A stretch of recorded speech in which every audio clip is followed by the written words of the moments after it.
speak the name of Jesus over every heart and every mind.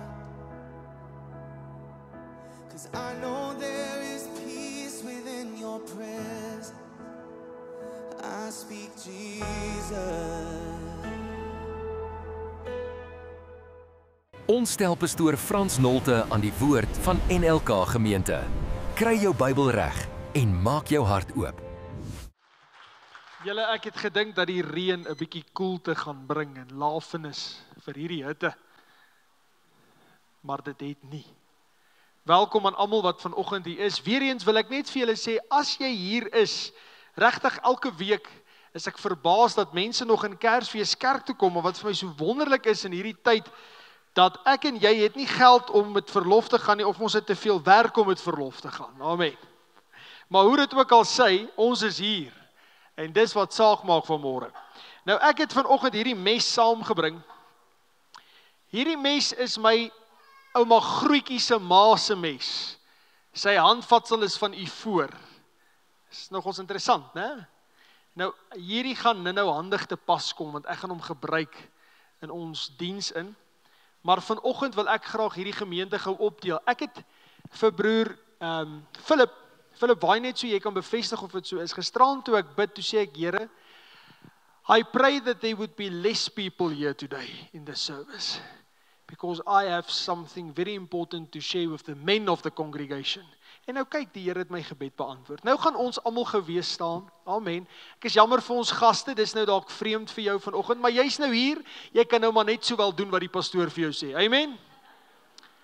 Ek wil nou vra, laat al die mans vir my, al die mans, los nou jou vrou se hand vir 5 sekondes. Al die mans gaan hier voorsit, al die vrouens gaan daar agter sit. Al die mans bo 8 dae oud gaan hier voorsit vanoggend en al die vrouens daar agter. Help my gou vinnig.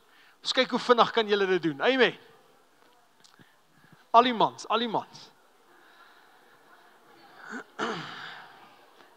Ja, groet sommer 'n vriend, dis Kersfees, ons doen nooit hierdie goed die res van die jaar nie, dis altyd so styf en so stil. Alles loop so seepglad, vanoggend loop niks seepglad nie, maar die Here weet, ons gaan nou kerk hou. Al die vrouens gaan sit daar agter vir my, al die manne. Enige plek, sit enige plek, manne, enige plek waar julle wil.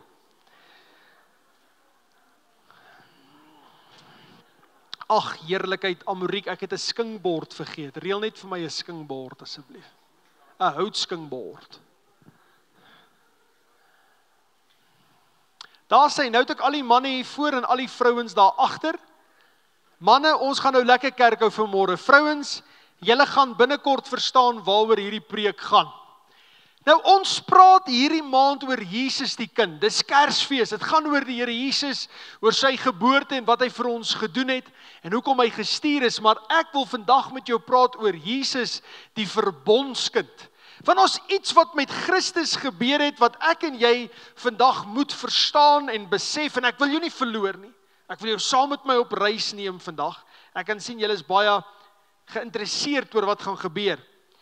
Nou, Lukas neem ons na Christus se tyd net nadat hy gebore is. Wat het onmiddellik na die geboorte van Christus gebeur?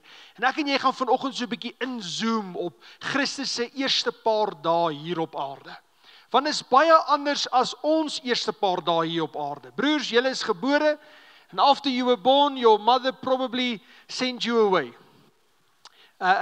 Not really, she kept you. Maybe some of your mothers sent you away.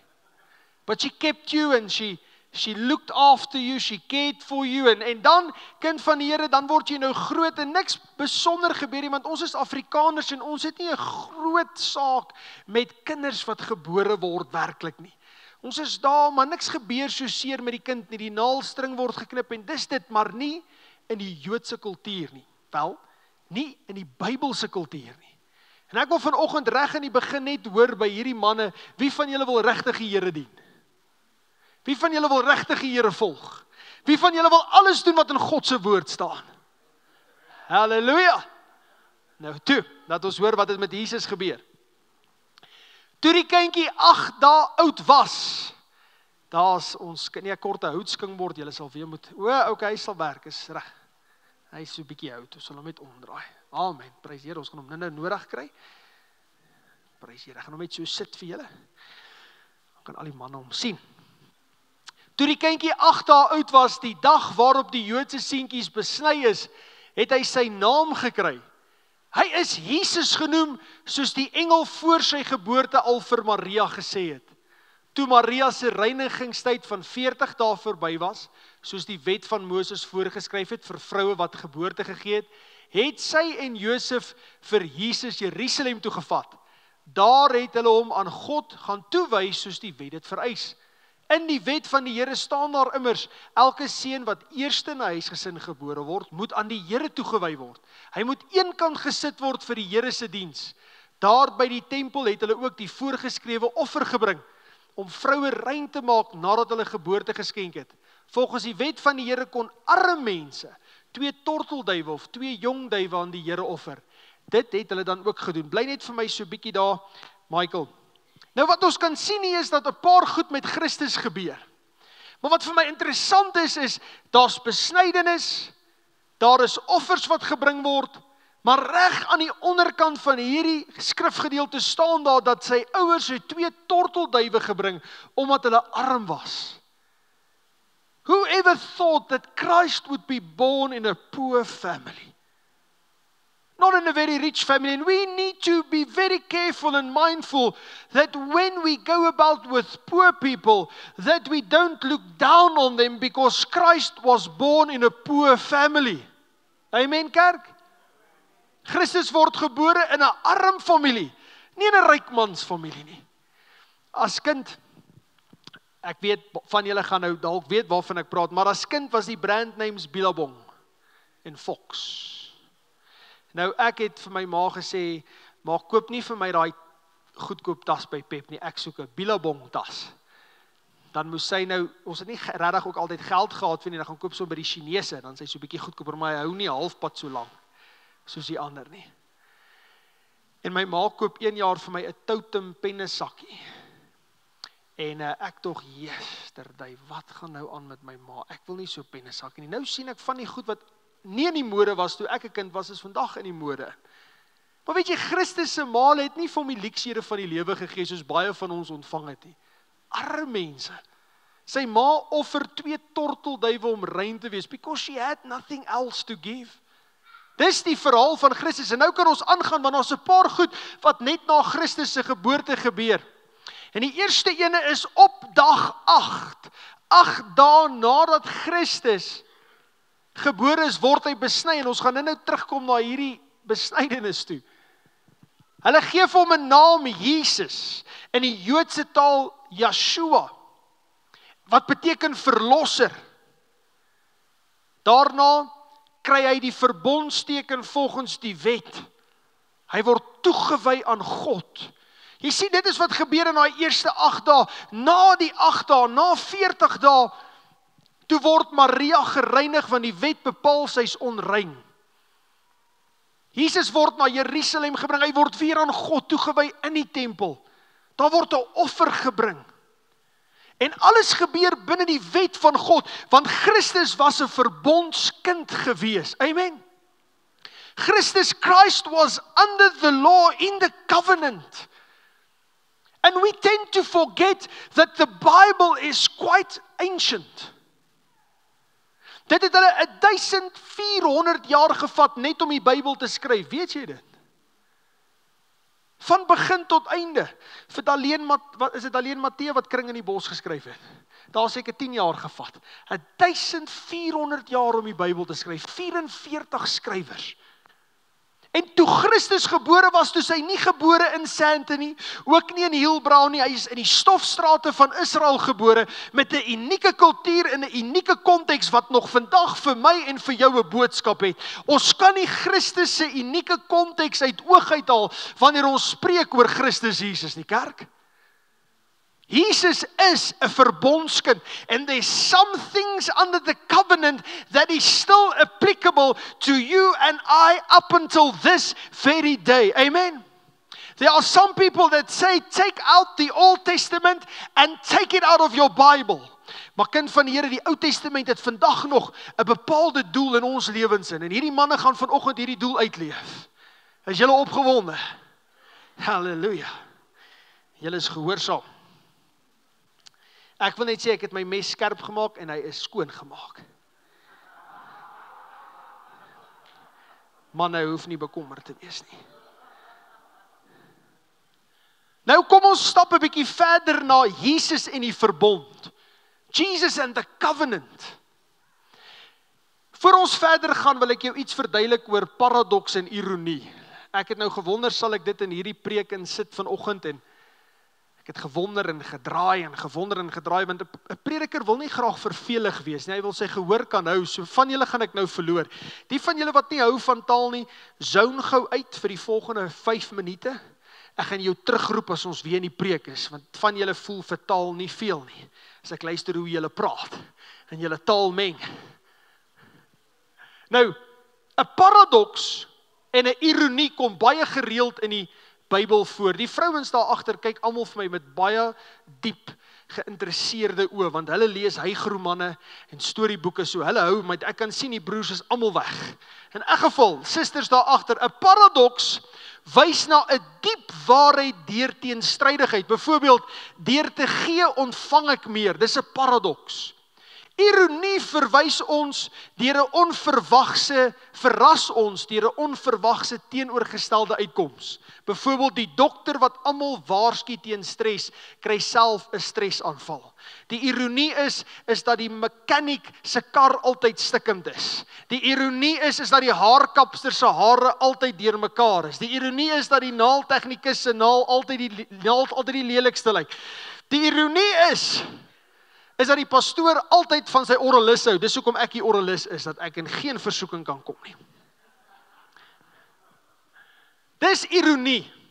En dis paradoks. En in hierdie gedeelte van Christus se eerste paar dae is daar baie paradoks en ironie. En ek wil hê ek en jy moet vanoggend daarna kyk. So nou verstaan van julle kan terugkom na die preek toe, Jesus en die verbond. Die ironie is dat die erfgenaam van die verbond tree op as iemand wat daarvoor moet werk. Dink gou vir 'n oomblik daaraan. Wie het die wet gegee? God. En is Jesus nie God nie? En nou moet die erfgenaam, die outeur van die verbond, hy moet nou optree as die een wat daarvoor moet werk. Die paradoks is dat deur 'n verbondskind te word, bring Jesus die genade. Paradoks, kan jy dit indink? Kan jy dit saam met my sien vanoggend? Christus doen alles wat die verbond van hom verwag. Alles. Sy ouers volg die wet na. Alles wat God se wet van hulle verwag en wat God se wet van hulle vereis as 'n familie, dit doen hulle, want Christus is die verbondskind. Hy word nie kwyt geskeld of vrygestel daarvan af nie. Hy volg dit tot op die letter na. Sy lewe begin nie met wonderwerke nie. Sy lewe begin nie met Golgotha nie. Sy lewe begin nie met prediking nie. His life started under the covenant of God. Vinnig die woord verbond. Nee, bly daar. Die woord verbond is niks anders as 'n kontrak tussen God en mens nie. Om te dink dat voor Christus het elke mens 'n kontrak met God gehad. Nie regtige verhouding nie, daar was 'n kontrak gewees. En Jesus kom onder hierdie kontrak in hierdie lewe in en hy volg die kontrak na. Hierdie sê vir my en vir jou dat God werk steeds deur gehoorsaamheid. Dis hoekom die Fariseërs vir Christus vra, wat is u standpunt rondom die wet, rondom die verbond? Toe sê hy, ek het nie gekom om dit te ontbind nie, maar om dit te vervul. En hoe vervul jy iets anders as om daaraan gehoorsaam te wees? Die outeur van die wet, wat die Fariseërs so verdraai het, kom Christus en hy leef onder dit. Sy bediening, sy lewe begin met 'n ja-woord aan God se wil. En natuurlik is daar ook 'n verbondsteken. Nou wil ek met jou gesels oor Jesus en die verbondsteken, want hierdie kontrak het 'n teken gehad. Ek en jy het ook 'n kontrak met verskillende mense. Ek het 'n kontrak met die gym. En as ek nie aanhou gym nie, dan het ek moeilikheid. As ek gaan vet word, maar as ek nie betaal nie, moet ek eerder dan sê het ek moeilikheid. En dan gee hulle vir jou so tag. Dis my kontrakteken. Ek kan by die gym gaan gym. Amen. Nou daar's ook 'n kontrakteken tussen God en sy volk en dit is besnydenis. En wat vir my so interessant is, die ironie daarvan is die redder begin sy redding deur bloed as 'n 8 dae oue baba. Wanneer die prediker spreek rondom Kerstyd, dan preek ons oor die tuin waar Christus se sweet in bloed verander het. Ons predik oor wanneer hy geslaan en gegeesel is en die bloed uit hom uitgetap het. En dan preek ons oor die kruisiging toe die laaste druppel bloed val. Maar weet jy, hy het al begin bloei as 'n 8 dae oue baba. As 'n 8 dae oue baba, toe besny hulle hom. En bly net vas mans, ek gaan jou nou vertel wat besnydenis is. Van julle het nie 'n klou nie. Maar Christus bloei as 'n 8 dae oue baba. Die paradoks is dat die verbondsteken wat God vir die mens gegee het, word nou ook sy teken. Hy kom en hy word ook deel van die kontrak. Hy kom en hy word ook deel van hierdie verbond. Besnydenis was 'n sigbare teken en Jesus dra hierdie teken. Maar kan ek vir jou sê, die besnydenis kan nie red nie. Rituele kan nie red nie. As dit genoeg was, as daai bloed genoeg was, dan sou hy nooit kruis toe moes gaan nie. Maar as 'n 8 dae oue baba, kind van die Here, vir die eerste keer vloei daar bloed uit sy liggaam uit. 'n Voorspel van wat sou plaasvind op die kruishout van Golgotha. Die derde is Christus in die verbondsdoel. Nou die verbondsdoel is, hoekom is daar 'n wet? Hoekom is daar vir ons 'n Ou Testament? Hoekom moes die Jode daaraan voldoen? Want God wou gehad het dat sy volk aan hom toegewyd moet wees. En wat doen Christus se ouers met daai baba? Hulle vat hom tempel toe. En hulle gaan wys die baba vir God. Dink gou hier aan kerk.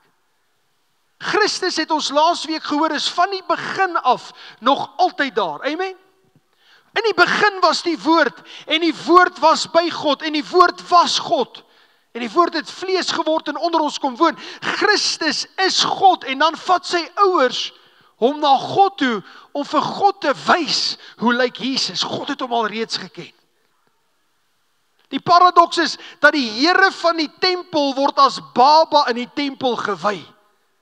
Hy is die baas van die tempel en nogtans vat hulle hom tempel toe om hom daaraan God te wy.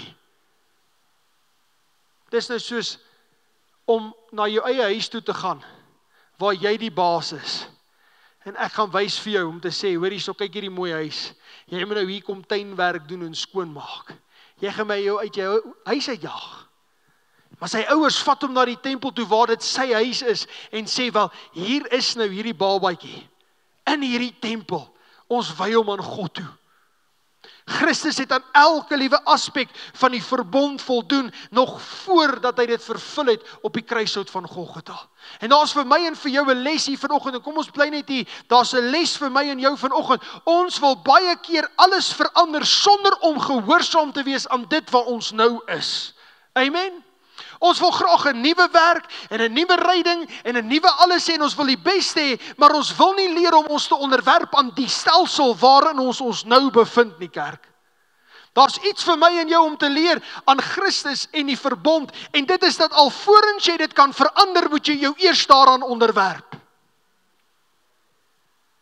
Alvorens ek en jy groot dinge kan doen en groot dinge kan vermag, wil God ons eers leer om ons net bietjie te onderwerp aan die stelsel wat hy geskep het en aan die stelsel wat hy ingebring het. Sy bediening begin nie op 'n troon nie, maar op 'n altaar. Hy behoort nie aan homself nie, maar aan die Vader. Sy hele lewe lank sou Christus die wil van die Vader soek. En dit begin as 'n 8 dae oue baba. 8 dae oud. En hy begin al reeds die verbond te voldoen. Waar laat dit my en jou? Waar laat dit my en jou? Michael, jy kan aangaan. Ek wil vanoggend vir jou sê, dit is tyd dat ons Jesus volg en ook besny word. Amen? Manne, julle is nou baie stil.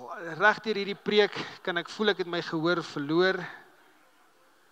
Ek gaan julle vertel hoe besnydenis werk.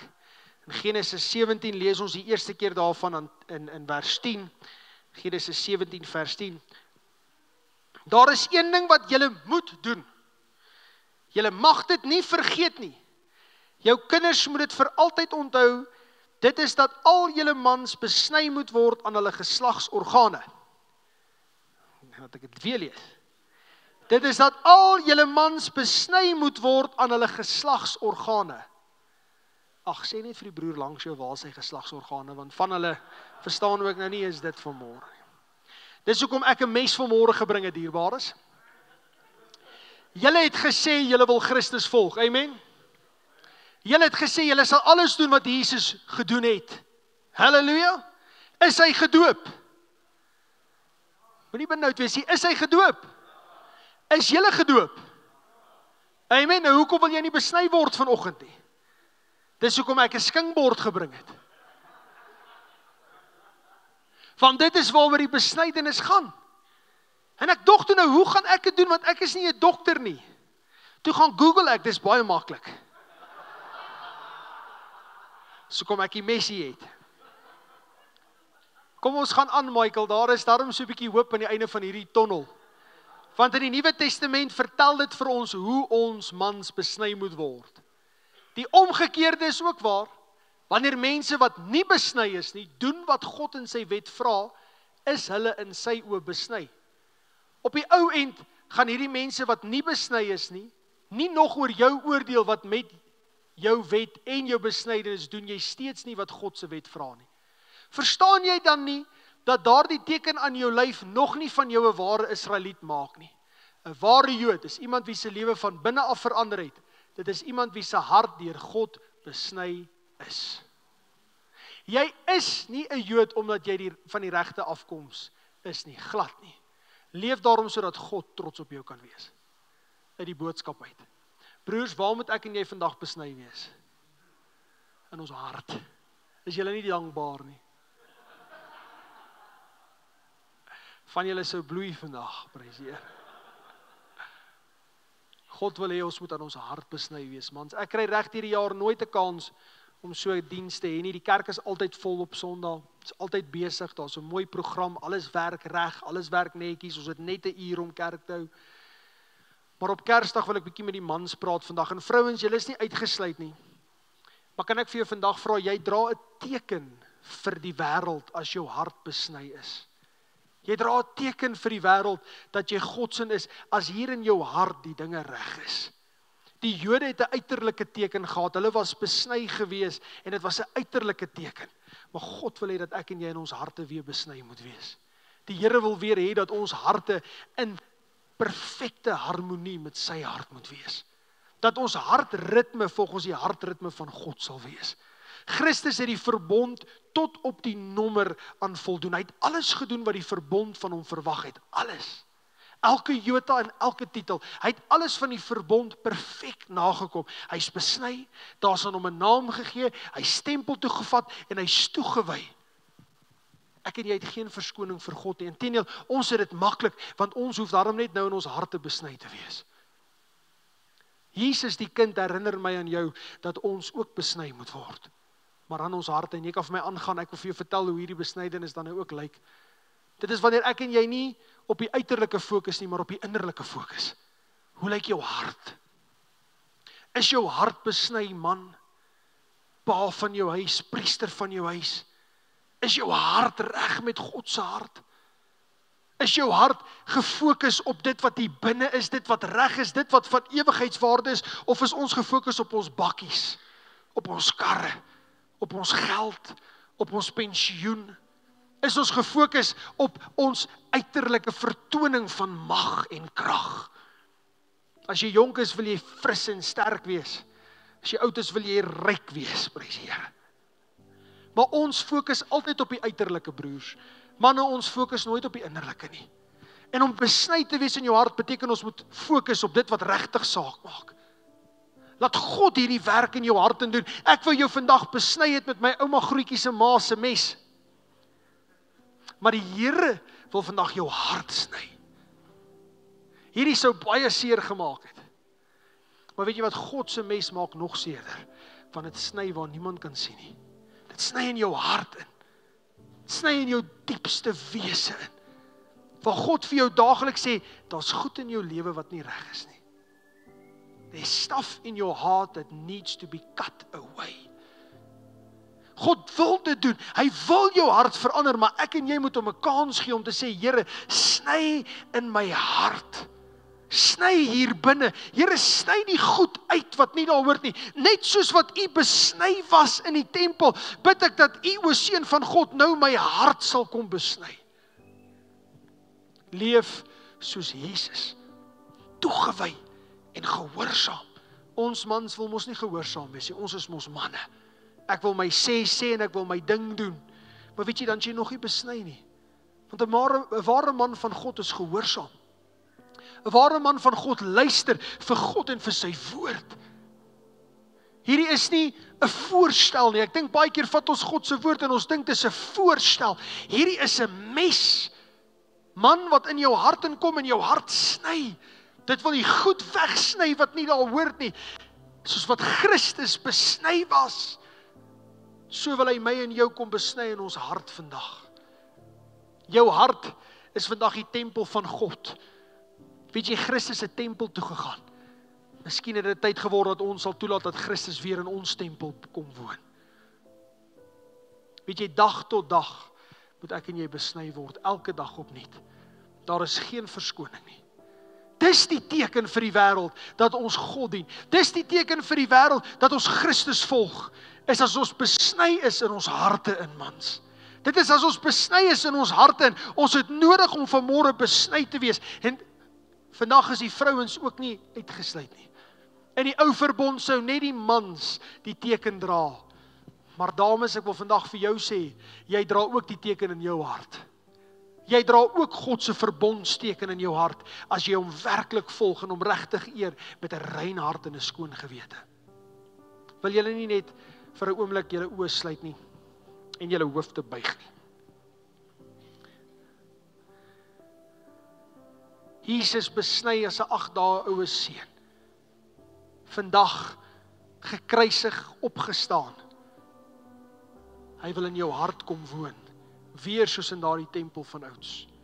Hy wil jou hart besny, net soos wat hy besny was, wil hy jou hart met die Vader se reg trek. Paulus sê, nie hy is 'n Jood, met ander woorde, nie hy is 'n kind van God, wat uiterlik besny is nie, maar hy wat innerlik besny is. As jou hart nog nie besny is nie, as jy nog nie daai keuse geneem, as jy nog nie vir God gesê het, Here, ek wil my lewe aan U oorgee nie, ek wil oorgee. En dis nie net vir die mans nie, dis vir die vrouens ook. Al wat ek vir jou vra is, steek net jou hand so op en hou hom net daar. Ek wil net vir jou gebed doen. Amen. Prys die Here, dankie. Halleluja. Ek sien die hande. Kom ons bid saam. Here, wat 'n voorreg om vanmôre vir hierdie mans en vrouens te kan kom bid. Here, dit gaan nie oor 'n uiterlike vertoning nie, maar dit gaan oor ons harte. Ons harte moet besny wees. Ons harte moet reg wees. Ons harte moet rein wees. Ek vra U in die naam van Jesus Christus, U Seun, dat U vandag in ons hartstempel sal kom woon. Dat U sal wegsny wat nie daar hoort nie. En dat ons harte die teken sal dra dat ons aan God behoort.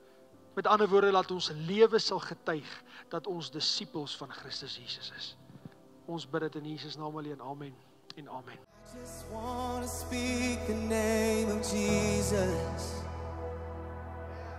over every heart and every mind. 'Cause I know there is peace within your presence. I speak Jesus.